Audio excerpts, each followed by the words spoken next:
جوده كما جمعنا في هذا المسجد أن يجمعنا كذلك في دار السلام، وأن يبيض وجوهنا ووجوهكم يوم تبيض الوجوه وتسود الوجوه، وأن يفقهنا في الدين ويعلمنا علما نافع والعمل الصالح، إنه هو الجواد الكريم. اللهم علمنا ما ينفعنا وانفعنا بما علمتنا وزدنا علما وعملا وتقا يا رب العالمين. Jamaah salat subuh yang dirahmati Allah Subhanahu wa taala. Kita masih mengkaji kitab Mukhtasar tentang aqidah Al-Imam Asy-Syafi'i. Dan kita telah sampai kepada poin wa annallaha azza wa jalla ala arsyihi fi samaihi yaqrubu min khalqihi kaifa syaa. Allah Subhanahu wa ta'ala di atas arsy-Nya, fi samaihi, pada ketinggiannya, yaqrubu min khalqihi kaifa syaa, mendekat, Allah mendekat kepada makhluknya sebagaimana Allah Subhanahu wa ta'ala kehendaki. Nah, ini merupakan aqidah ahlu sunnah wal jamaah yang disebutkan oleh Al-Imam Asy-Syafi'i rahimahullah. Syekh Ahmad Abdul Hadi Al-Misri mengatakan, hadhil jumlatu muthbatatun fi ba'dil masadir duna ba'd. Kalimat ini atau perkataan Imam Syafi'i ini ada pada beberapa manuskrip dan tidak disebutkan pada beberapa manuskrip pula. Tapi perkataan beliau ini tatadammanu thalathu masail min masail i'tiqadi ahli al-hadith wal athar. Terangkum padanya tiga masalah atau tiga hal yang ini merupakan masalah atau hal yang disebutkan oleh ulama-ulama ahli al-hadith, pakar-pakar hadis, yaitu yang pertama itsbatul arsy, menetapkan bahwa Allah Subhanahu wa ta'ala mempunyai makhluk yang bernama al-arsy.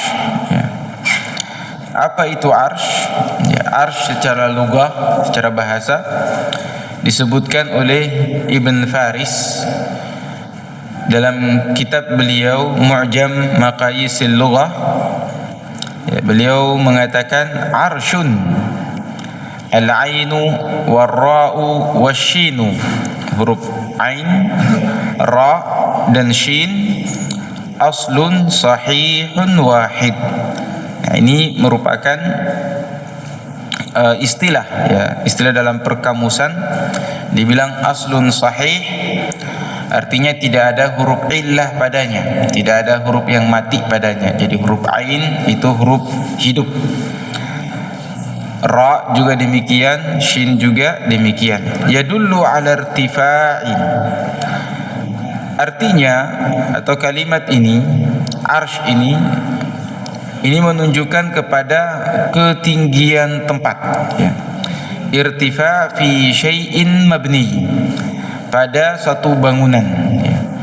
Jadi pada satu bangunan yang paling tinggi itu arsy. Misalkan kalau masjid kita ini sakaf itu yang menjadi loteng atau atap penutup, yaitu secara bahasa disebut arsyun. Thumma yusta'aru fi ghairi dhalik. Kemudian makna ini juga digunakan, dipinjam untuk makna-makna yang lain. wa yutlaqu wa yuradu lahu iddatu ma'ani minha. Dan jika penyebutan kalimat arsy tanpa ada ikatan, ya, disebutkan secara bebas, maka punya beberapa makna. Yang pertama, atau di sini Syekh sebutkan sekurang-kurangnya 3, ya. Sarirul Malik. Arsy itu berarti singgasana raja, ya.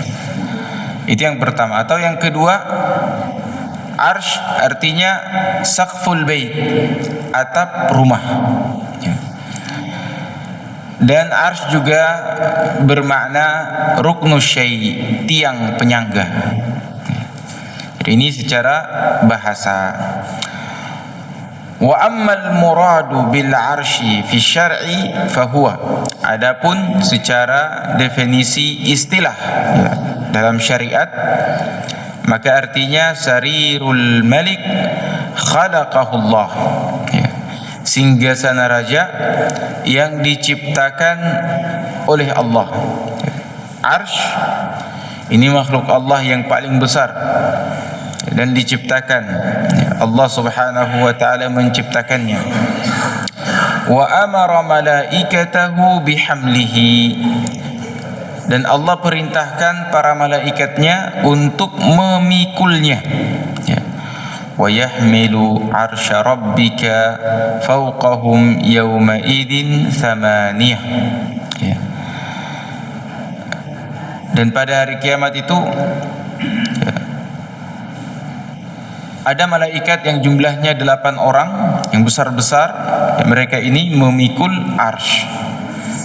Nah, lalu kemudian ada dari 7 golongan yang mendapatkan perlindungan, ya. Mereka mendapatkan kemuliaan berlindung di bawah arsy tersebut. Wa ila hadza dhahaba 'ammatu ahli al-'ilm.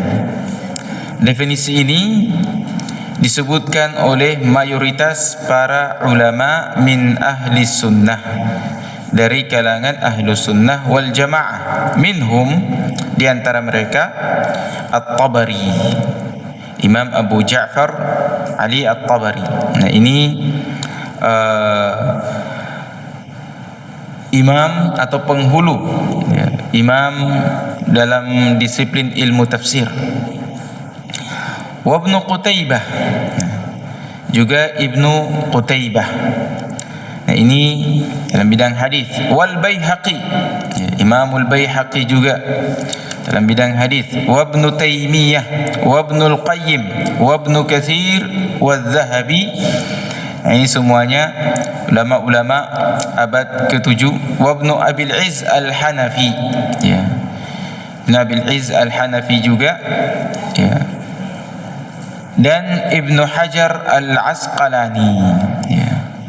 Dan juga Ibnu Hajar Al-Asqalani.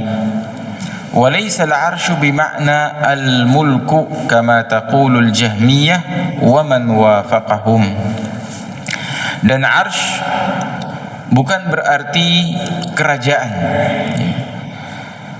Dan ini juga tidak, atau secara bahasa al-arsy bukan berarti kerajaan, ya. Nah, jadi Syekh menyebutkan walisal arsyu bima'nal mulku, dan arsy itu bukan berarti kerajaan sebagaimana tafsiran ini, takwilan ini disebutkan oleh kelompok Jahmiyah, ya, pengikutnya Jaham bin Safwan, wa man wafaqahum, dan yang semisal dan setuju dengan pendapat ini. Jadi arsy itu secara bahasa diartikan singgasananya raja atau atap atau tiang, ya. Adapun secara definisi syariat yang disepakati oleh atau yang disebutkan oleh banyak ulama dari ahlu sunnah, yaitu singgasana raja yang Allah Subhanahu wa taala ciptakan, kemudian perintahkan para malaikatnya untuk memikulnya. Ini berdasarkan definisi yang Allah sebutkan dalam Al-Qur'an. Dan ada kelompok Jahmiyah yang mentakwilkan bahwa arsy itu bukan berarti satu makhluk Allah yang diciptakan, tapi yang dimaksudkan adalah kerajaannya, ya. Wa itsbatul arsy lillahi subhanahu wa ta'ala mimma la yanbaghi annahu yunaza'u fihi munaza'u kaifa wa qad takarrara dzikruhu muthbatatan lillahi fil Qur'ani wa sunnah miraran. Dan penetapan arsy makhluk Allah, arsy ini untuk Allah subhanahu wa ta'ala, ini diantara perkara yang tidak boleh lagi diperdebatkan, karena disebutkan 6 kali dalam Al-Quran, juga disebutkan dalam sunnah hadis Nabi sallallahu alaihi wasallam, dan disebutkan pula atau disebutkan juga oleh para ulama dari kalangan para salaf, wa ala alsinati ulama salaf. Wa min dzalika, di antaranya, ya, ini dalam Al-Quran, ya, disebutkan dalam 3 tempat. Qauluhu ta'ala thumma istawa 'alal 'arsy. Kemudian Allah subhanahu wa ta'ala, ya, kalau dalam terjemahan kita, bersemayam di atas arsy, ya. Nah, ini karena kata istiwa itu tidak ada padanan kata yang cocok dalam bahasa Indonesia kita, sehingga ya dipakaikan saja kata bersemayam itu. Tapi secara makna bersemayam ini tidak mengambil makna secara keseluruhan dari kata istawa atau istiwa, ya. Fi sittati mawadhi'a minal Qur'ani kattali, disebutkan dalam Al-Quran pada 6 tempat. Pada surat Al-A'raf ayat 54, thumma istawa 'alal arsy. Pada surat Yunus ayat 3, thumma istawa 'alal arsy. Ar-Ra'd ayat kedua, Al-Furqan ayat 59, As-Sajdah ayat 4, dan Al-Hadid juga pada ayat yang keempat. Ini disebutkan dalam Al-Quran kita. Adapun dalam hadis Nabi sallallahu alaihi wasallam, maka sebagaimana disebutkan, wa an Abi Razin Al-Uqaili qala, dia berkata radhiyallahu anhu, qultu ya Rasulullah, aku bertanya kepada Rasul sallallahu alaihi wasallam, aina kana rabbuna qabla an yakhluqa as-samaa'a wal ard? Di mana nabi kita, di mana Tuhan kita Allah Azza wa Jal sebelum Ia menciptakan langit dan bumi? Qala, maka Nabi menjawab, kana fi ama. Ama itu artinya seorang diri, tidak di atas, tidak di bawah, tidak di kiri dan tidak di kanan juga.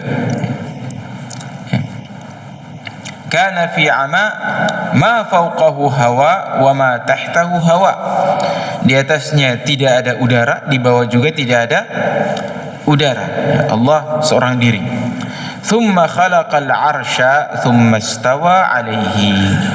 Kemudian Allah menciptakan arsy, lalu Allah bersemayam di atasnya, ya. Di atas ini bukan berarti bersemayam, bukan berarti duduk, ya, bukan berarti melekat dengan makhluknya, itu tidak. Tapi as-sama atau istiwa berarti irtafa, ya, pada ketinggiannya. Wa fi lafdhin akhar, dan dalam keterangan yang lain, dalam riwayat yang lain, thumma kana 'alal 'arsy fartafa'a 'ala 'arsyihi. Kemudian Allah Subhanahu wa taala di atas arsy-Nya dan meninggi, ya, dari arsy-Nya tersebut. Hadits hasan rawahu Tirmidzi wa ghairi. Ini status hadisnya hasan, ya, dan diriwayatkan oleh Imam At-Tirmidzi, ya. Taib. Hasan itu atau derajat hadis hasan itu ada dua, ya, ada derajat hadis hasan li ghairihi dan li dzatihi.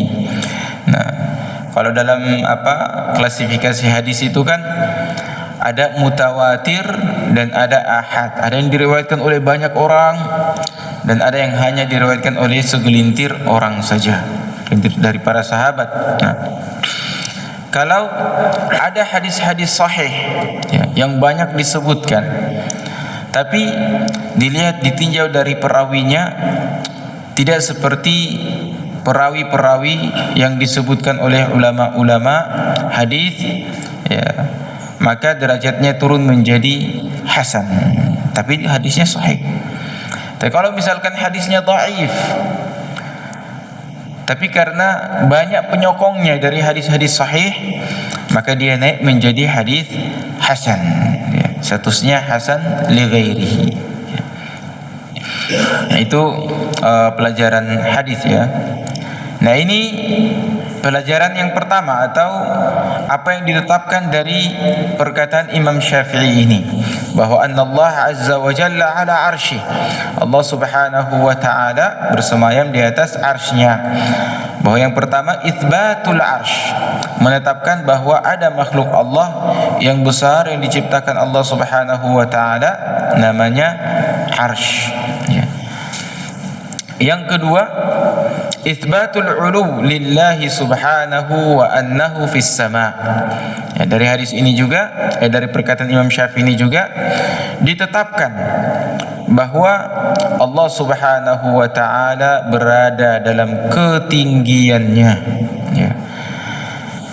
berada dalam ketinggiannya. Allah meninggi dari semua makhluknya.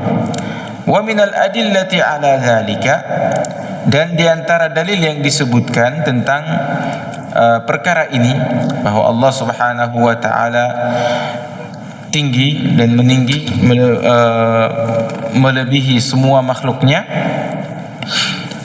hadis Muawiyah ibn al-Hakam as-Sulami qala, hadis Muawiyah ini dia berkata, kanat li ghanamun baina Uhudin wal Jawaniyah, dia punya kawanan domba,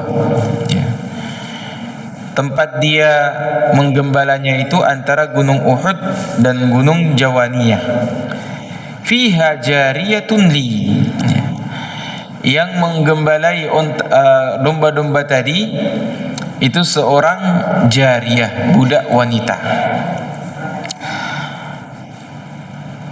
Fa'atla'atha dzata yaumin, maka jariyah ini suatu hari pergi menggembala domba-domba ini, namun dia lalai dalam menjaganya. Fa idza dhi'bu qad dhahaba minha bi syatin fasaqaqtuha, lalu serigala makan satu ekor dari domba tersebut. Maka Muawiyah bin Hakam ini kemudian menampar jariyah tadi atau budak perempuan tadi. Lalu dia menyesal atas perbuatannya itu. Fa ataitun nabiyya, dia pun menghadap Nabi sallallahu alaihi wasallam. Fa dzakartu dzalika lahu, lalu menceritakan kisahnya itu dan penyesalannya. Fa azuma dzalika alayya, dia sangat menyesali apa yang telah dia lakukan tadi. Fa qultu, maka Muawiyah ini berkata kepada Nabi sallallahu alaihi wasallam, ya Rasulullah, afala a'tiquha, ya Rasulullah, bagaimana pendapatmu jika aku membebaskannya, memerdekakan dia? Qala, maka Nabi mengatakan, Nabi bersabda, ud'uha, panggilkan dia ke sini, panggilkan budak wanita itu ke sini. Fada'autuha, maka Muawiyah pun pergi mengambilnya atau mendatangkan dia ke hadapan Nabi sallallahu alaihi wasallam. Maka Nabi bertanya, faqala laha aina Allahu, di mana Allah Subhanahu wa taala? Qalat fis sama, maka jariyah ini mengatakan fis sama, di langit. Bukan bertempat di langit, tapi langit artinya pada ketinggian. Di semua yang ada di atas kepala kita itu secara bahasa artinya langit, as-sama.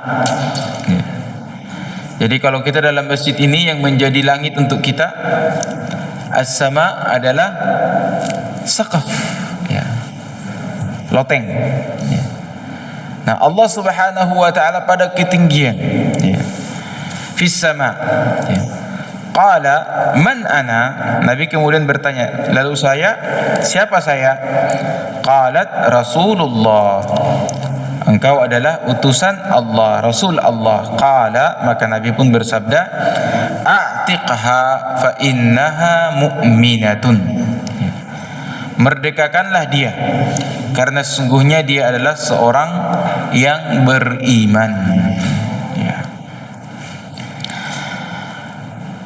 Ini hadis yang pertama. Hadis yang kedua, qala Muhammad bin Jarir At-Tabari fi qawlihi thumma istawa 'ala al-'arsy, pada surat Ar-Rahman, ya. Thumma istawa 'ala al-'arsy ar-Rahman ay 'ala wartafa'a. Artinya adalah 'ala wartafa', ya, tinggi lalu kemudian meninggi, lebih tinggi dari semua makhluknya. Ya, kita tahu bahwasanya alam raya ini semuanya makhluk. Selain Allah semuanya makhluk. Ya. Dan semua makhluk ini di bawah Allah Subhanahu wa taala. Ya. Tidak ada yang sejajar dengan Allah atau tidak mereka di atas Allah, tidak. Atau Allah masuk ke dalam mereka juga, tidak. Allah menciptakan alam raya yang menurut kita sangat besar ini, padahal tidak ada apa-apanya di sisi Allah Subhanahu wa ta'ala. Baik. Wa qala Abu Ubaidah ay sa'ada. Nah, Abu Ubaidah menakwilkan thumma istawa 'alal arsy, artinya Allah Subhanahu wa taala meninggi. Qauluhu ta'ala, yang ketiga, thumma istawa ila as-sama' fasawwahunna sab'a samawat. Ini pada surat Al-Baqarah.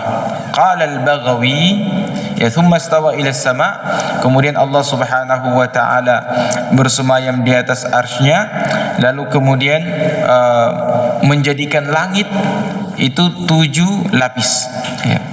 Imam Al-Baghawi mengatakan, qala Ibnu Abbas wa aktsaru mufassiris salaf, Ibnu Abbas dan kebanyakan para ahli tafsir di kalangan para salaf, irtafa'a ila sama, ya, meninggi.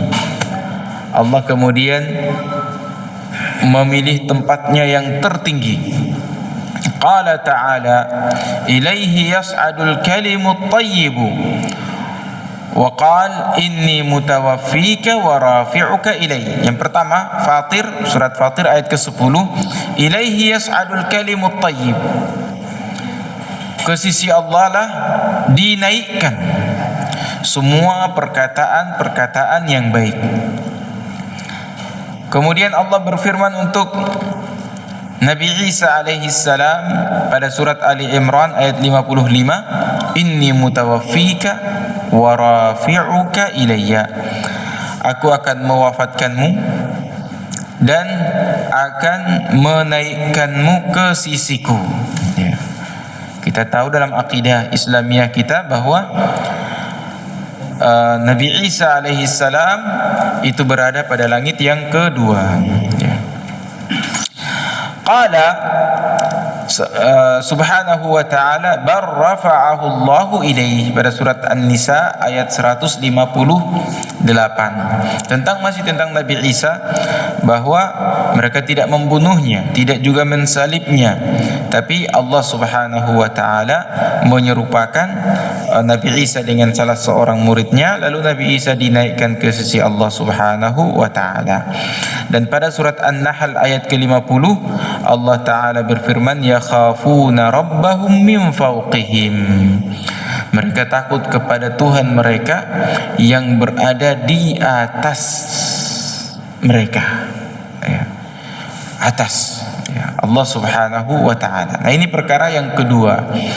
Perkara yang pertama menetapkan bahwasanya Allah Subhanahu wa ta'ala menciptakan makhluk yang namanya arsy, ya. Arsy ini ada tiga penafsiran secara bahasa, yaitu singgasana raja, atau atap rumah, atau tiang penyangga. Nah, sementara secara syariat berarti Allah Subhanahu wa taala yang menciptakan singgasana, ya, lalu kemudian Allah Subhanahu wa taala bersemayam dan meninggi darinya di atasnya. Baik. Yang kedua, bahwa Allah Subhanahu wa taala memiliki sifat ketinggian dan tidak ada satupun makhluk Allah yang setara dengan Allah Subhanahu wa taala. Dan yang ketiga, itsbatu qurbillahi min khalqihi kaifama syaa. Menetapkan bahwa Allah Subhanahu wa taala dekat, ya. Allah tidak jauh, ya. Allah berada di arsy-Nya, ya, tapi Allah dekat dengan makhluk-makhluknya, ya. At-taqarrub awil qurbu wad-dunu min sifatillahil fi'liyyah al-ikhtiyariyah. Mendekat kepada makhluk-makhluk adalah di antara sifat-sifat perbuatan Allah Subhanahu wa taala fi'liyah dan juga ikhtiyariyah. Ikhtiyariyah, ya, berdasarkan kehendak Allah Subhanahu wa taala. Thabitatun lahu bil kitabi was sunnah. Ini telah ditetapkan dalam Al-Qur'an dan As-Sunnah. Ya, akan disebutkan ayat-ayat Al-Quran tentang bagaimana dekatnya Allah Subhanahu wa ta'ala dengan makhluknya. Wal qaribu ismun min asma'ihi ta'ala wa minal adillati ala dhalik. Dan di antara nama-nama Allah Subhanahu wa ta'ala qarib, maha dekat, ya, qarib. Nah, dalil bahwa Allah Subhanahu wa ta'ala dekat dengan makhluknya, yang pertama firman Allah Subhanahu wa taala pada surat Al-Baqarah ayat 186, ya, yang mengantarai ayat-ayat puasa. Wa idza sa'alaka ibadi anni fa inni qarib. Ya. Jika hamba-hambaku bertanya kepadaku, maka sungguhnya aku sangatlah dekat. Ujibu da'watad da'i idza da'ani. Aku mengabulkan setiap doa orang-orang yang meminta jika dia meminta.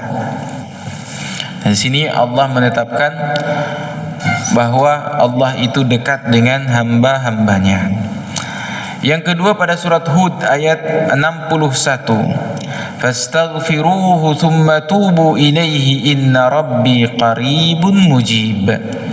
Nabi Hud memerintahkan umatnya untuk beristighfar kepada Allah dan bertaubatlah kalian kepadanya, karena sungguhnya, ya, Tuhanku, kata Nabi Hud, qaribun mujib, sangat dekat dan maha mengabulkan doa. Nah, itu yang kedua. Yang ketiga hadis, ya, disebutkan oleh Imam Al-Bukhari dan Imam Muslim. Man taqarraba minni shibran taqarrabtu minhu dira'an. Ini hadis qudsi. Hadis qudsi itu Nabi sallallahu alaihi wasallam menyampaikan apa yang Allah Subhanahu wa taala firmankan, tapi bukan Al-Qur'an. Allah mengatakan man taqarraba minni shibran, siapa yang mendekat kepadaku, ya, sejengkal, maka aku akan siapa yang mendekat kepadaku sejengkal saja, maka Allah akan mendekat kepadanya sehasta. Wa man taqarraba minni dira'an taqarrabtu minhu ba'an. Dan siapa yang mendekat kepada Allah sehasta, maka Allah akan lebih dekat kepadanya, ya, melebihi ba'an. Ba'an itu satu jengkal, ya. Nah, artinya semakin kita mendekat kepada Allah, maka Allah juga semakin dekat kepada kita. Nah, ini hadis atau dalil yang ketiga. Dalil yang keempat, hadis Abi Musa al-Asy'ari, ya. radhiyallahu anhu, di mana Nabi sallallahu alaihi wasallam menegur para sahabatnya. Mereka berdoa mengeraskan suaranya, maka Nabi mengatakan, ayyuhan nas, wahai sekalian manusia, sahabat-sahabatku, irba'u ala anfusikum, sadar, jangan, perhatikanlah diri-diri kalian. Innakum la tad'una asamma wala ghaiba, kalian itu tidak berdoa kepada orang yang tuli atau yang gaib, yang tidak ada. Walakin tad'una sami'an qariban, tapi yang kalian berdoa kepadanya itu zat yang maha mendengar dan sangat dekat. Innal ladzi tad'una aqrabu ila ahadikum min 'unuqi rahilatihi, sungguhnya Allah Subhanahu wa taala sangat dekat kepada kalian, melebihi dekatnya tali kekang unta. Tali kekang unta itu atau gembala, atau tali kekang yang dipakai untuk unta atau kuda atau apalah, himar, keledai. Antara tali itu dengan lehernya hewan tersebut, Allah lebih dekat daripada itu. Dalam Al-Quran juga Allah mengatakan, wa nahnu aqrabu ilaihi min hablil warid, dan kami sangat dekat kepada orang yang berada pada sakaratul maut itu daripada kalian, wahai manusia. Kami sangat dekat, melebihi dekatnya orang tersebut dengan urat lehernya. Sangat dekat Allah Subhanahu wa taala pada kita. Nah, sehingga ada pertanyaan, apa hikmah? Apa hikmah dari iman kita kepada arsy Allah Subhanahu wa taala ini? Disebutkan oleh para ulama ada beberapa hikmah.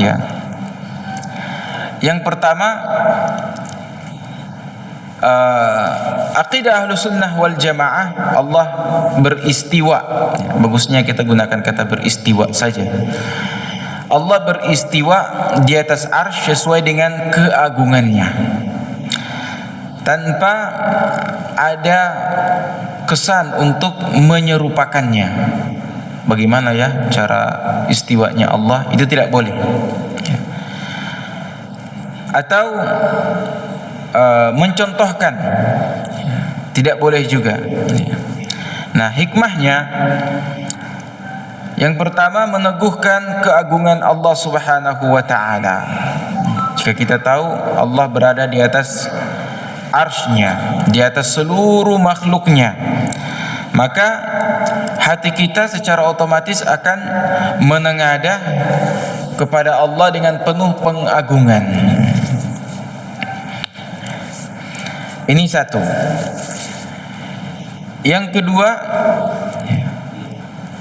tashihul ittijah, mengarahkan ibadah dengan benar. Kalau Allah Subhanahu wa taala di langit pada ketinggiannya, di atas arsy-Nya, maka ketika berdoa kita mengangkat tangan ke atas, menengadah ke langit, karena fitrahnya kita mengarah kepada ketinggian. Nah, ini akidah tentang arsy, sehingga kita menjaga tauhid tetap lurus dan menghindarkan kita dari keyakinan bahwa Allah Subhanahu wa taala itu di mana-mana secara zatnya, bukan ilmunya. Allah Subhanahu wa taala secara zatnya berada pada ketinggian di atas arsy-Nya, tapi ilmunya di mana-mana. Nah, yang ketiga, melahirkan rasa takut Ya, ini dibilang al-muraqabah, ya. Ada perasaan takut kita dan kita merasa bahwa diawasi oleh Allah Subhanahu wa taala. Dikarenakan ilmu Allah Subhanahu wa taala itu meliputi segala sesuatu.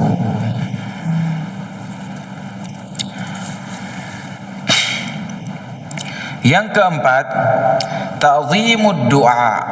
Dengan mengetahui Allah Subhanahu wa taala beristiwa di atas arsy-Nya, ini menguatkan harapan kita dalam berdoa, ya. Dalam berdoa. Karena ayat-ayat yang menyebutkan doa-doa itu naik kepada Allah, diangkat, ya, amalan-amalan yang baik diangkat ke sisi Allah Subhanahu wa taala, dan juga Nabi Isa alaihi salam diangkat ke sisi Allah Subhanahu wa taala, maka doa kita naik, bukan hilang di ruang hampa yang kosong, ya, tapi naik ke sisi Allah Subhanahu wa taala, di mana ada arah spiritual yang tetap hidup dalam ibadah kita. Yang kelima yang disebutkan oleh para ulama, ya, apa yang dikenal dengan keseimbangan, bahwa Allah Subhanahu wa taala meninggi di langit tapi dekat, ya. Allah tidak jauh dari hamba-hambanya secara ilmu, ya. Nah, ini yang disebutkan, ini adalah suatu hal yang indah dalam akidah kita, bahwa Allah tinggi di atas arsy-Nya, tapi Allah juga dekat dengan hamba-hambanya. Allah tahu segala yang berkaitan dengan hamba-hambanya. Ini bukan satu kontradiksi, tapi dia adalah satu kesempurnaan. Disebutkan bahwa analoginya, dan Allah Subhanahu wa taala tidak membutuhkan dan tidak layak untuk dianalogikan, tapi sebagai satu pendekatan, ya. Dan Allah Subhanahu wa taala munazzahun an dzalika, disebutkan layaknya matahari, jauh tapi hangatnya terasa, ya. Sinarannya sampai kepada, ya, kita, ya. Nah, ini hanya pendekatannya, ya. Tapi Allah Subhanahu wa taala sangat berbeda dengan makhluk-makhluknya. Nah, di antara hikmahnya juga adalah menjaga akal dari penyimpangan. Mengapa demikian? Karena akidah bahwa Allah Subhanahu wa taala bersemayam atau beristiwa di atas arsy-Nya, itu berfungsi sebagai menjaga logika kita dari apa? Tidak menyerupakan Allah dengan makhluknya, ya. Allah itu mungkin, ya, seperti raja, ya, atau kalau singgasana raja berarti, ya, seperti singgasana yang kita lihat, ya, tidak seperti itu. Allah beristiwa duduk di atas arsy-Nya berarti, ya, seperti duduknya raja. Tidak seperti itu. Semua yang terlintas di benak kita tentang makna-makna yang kita pahami dari bahasa itu berbeda, sangat berbeda dengan hakikat Allah Subhanahu wa taala. Nah, jadi caranya untuk selamat, kita hanya menetapkan dan tidak menyerupakan, mensucikan Allah dan tidak mentakwilkan, ya. Kenapa? Karena dalam bahasa Arab itu ada dua jenis bahasa, ya. Ada dibilang jumlah khabariyah, kalimat yang berfungsi hanya sebagai memberi keterangan, berita, tok.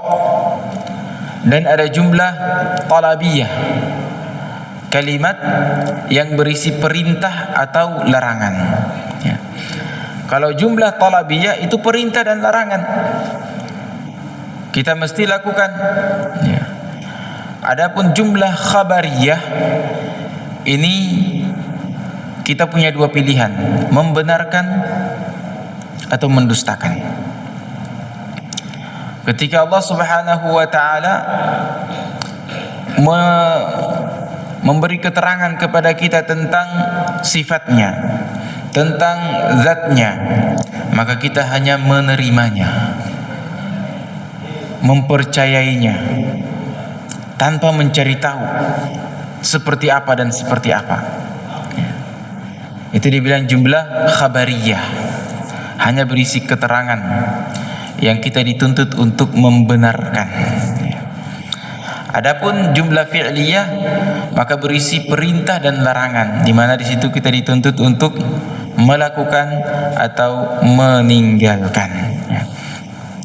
Nah, sehingga sebagai penutup, hikmah yang paling dalam tentang akidah Allah Subhanahu wa taala beristiwa di atas arsy-Nya, pada akhirnya bukan pada perkataan atau pertanyaan kita di mana Allah, atau Allah itu di mana-mana, tidak.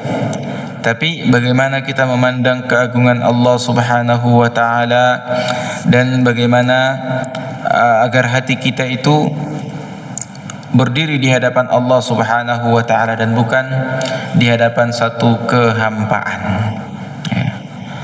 Karena ada sebagian kalau ditanya di mana Allah, maka jawabannya Allah itu di mana-mana.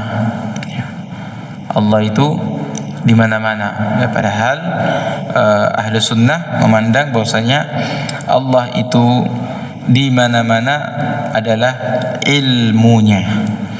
Adapun zatnya, maka Allah beristiwa di atas arsy-Nya. Wallahu ta'ala a'la wa a'lam. Demikian yang bisa disampaikan dalam kajian subuh hari ini tentang kitab I'tiqad al-Imam Asy-Syafi'i, Aqidah Imam Asy-Syafi'i. Jika ada pertanyaan, silahkan. Berat ini tentang arsy Allah Subhanahu wa taala. Silakan Ustaz. Waalaikumsalam warahmatullahi wabarakatuh. Sidratul Muntaha itu akhir dari perjalanan Mi'rajnya Nabi sallallahu alaihi wasallam, dan belum ke sana. Itu akhir. Adapun di atasnya masih ada lagi banyak dibilang alam malakut. Dan Allah Subhanahu wa taala hanya menyebutkan, hanya menyampaikan Nabi kita sallallahu alaihi wasallam ke situ saja.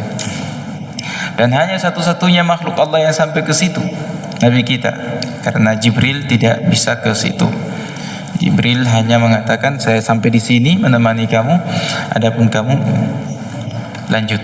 Dan Nabi terus ke Sidratul Muntaha. Wallahu a'lam. Silakan Ustaz. Waalaikumsalam warahmatullahi wabarakatuh. Sangat berat. Saya kira orang Allah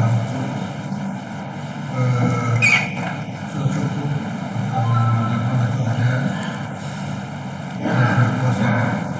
ada perintah dan larangannya, dan mereka semuanya ini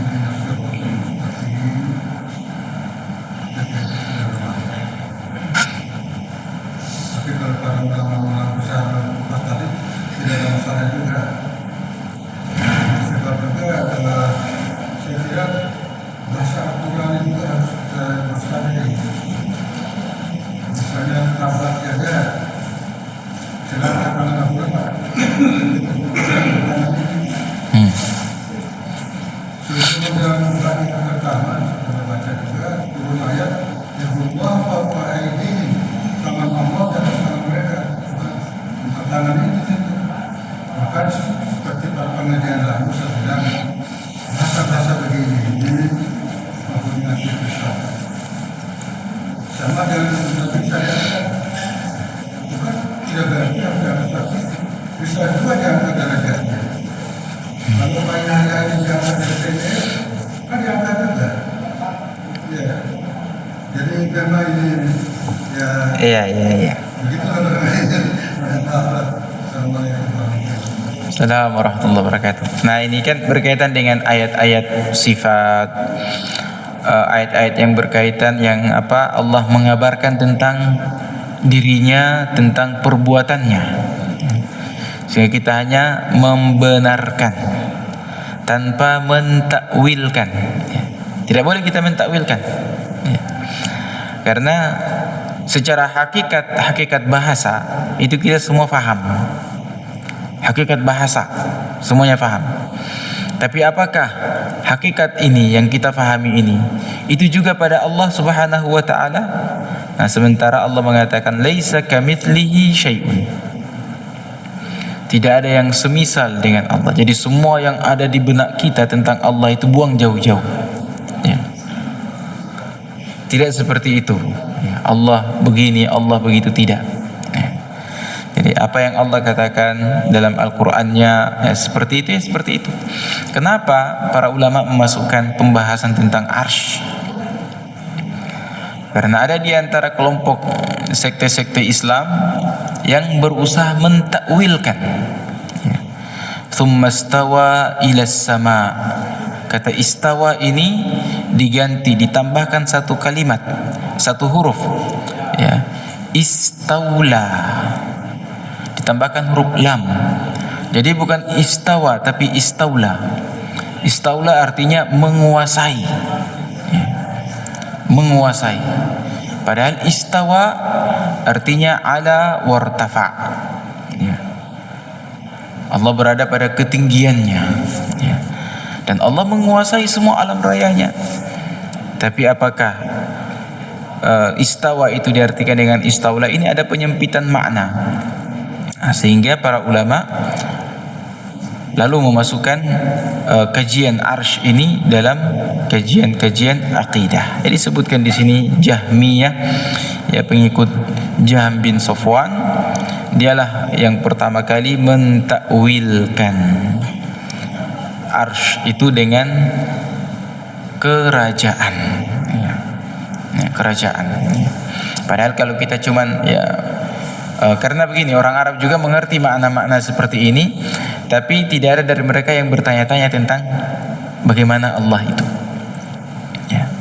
Para sahabat sangat paham tentang makna-makna ini, tapi mereka tahu sangat berbeda antara Allah dengan makhluknya. Allah punya pendengaran. Allah Sami', Maha mendengar. Kita juga mendengar, tapi pendengaran kita terbatas. Ya. Pendengaran kita terbatas. Bukan berarti Allah Maha mendengar, saya juga mendengar. Saya punya telinga, berarti Allah punya telinga. Nah, ini hindari. Ya. Nah, ini masuk dalam kategori tashbih, menyerupakan. Dan ini tidak boleh. Jadi kalau dalam kajian asma wa sifat, nama-nama dan sifat-sifat Allah, itu 4 perkara yang mesti kita tinggalkan. Yang pertama, al-kaifu, bertanya bagaimana. Atau yang kedua, tashbih, menyerupakan. Ya. Menyerupakan. Dan yang ketiga, takwil, mentakwilkan. Dan yang keempat itu ta'til, tidak sesuai dengan akal, jangan dipakai ayatnya. Nah, itu tidak boleh. Adapun ahlu sunnah menetapkan tanpa bertanya 4 hal ini. Tanpa bertanya 4 hal ini. Imam Malik, gurunya Imam Syafi'i, ya, Imam Darul Hijrah, ya, imam besar di Madinah, ya. Di zaman setelah tabi'in, ya, beliau atba'ut tabi'in. Beliau ini kalau ingin menyampaikan hadis mandi dulu. Mandi terlebih dahulu pakai minyak wangi, baru kemudian menyampaikan hadis, mengagungkan Nabi sallallahu alaihi wasallam. Itu dalam satu majelisnya beliau ditanya, "Ya Imam, Ar-Rahmanu 'alal arsy istawa." Allah beristiwa di atas arsy-Nya. Kaifa istiwa? Bagaimana itu istiwa itu? Dia mau bertanya bagaimana cara duduknya Allah. Ya. Maka Imam Malik mengatakan al-istiwa'u ma'lum. Istiwa secara bahasa dan makna itu saya tahu dan kamu juga tahu. Maklum. Kita semua tahu. istiwa secara bahasa. Ya. Wal kaifu majhul. Adapun bagaimananya itu majhul, tidak ada satupun yang tahu. Beliau melanjutkan was-su'alu anhu bid'atun. Dan pertanyaan seperti ini tidak pernah ada pada zaman sahabat dan zaman tabi'in. Ini bid'ah. Lalu beliau mengatakan wa ma ra'aituka illa sahibul hawa. Dan saya tidak melihatmu kecuali kamu ini punya hawa nafsu. Lalu beliau mengusir orang itu dari majelisnya.